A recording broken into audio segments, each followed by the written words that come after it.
Ayan na yung ulan. Nakapagsampay, lumabas ang araw ng kalahating araw.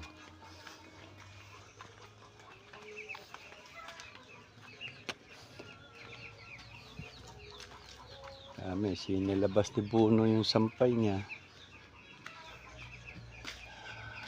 Diyan pa si Dandan. Dandan. Gumawa ako ng temporary sampayan namin ni nanay ni Aileen.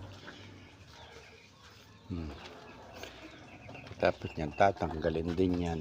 Si nanay di pa natapos. Ayan na yung ulan.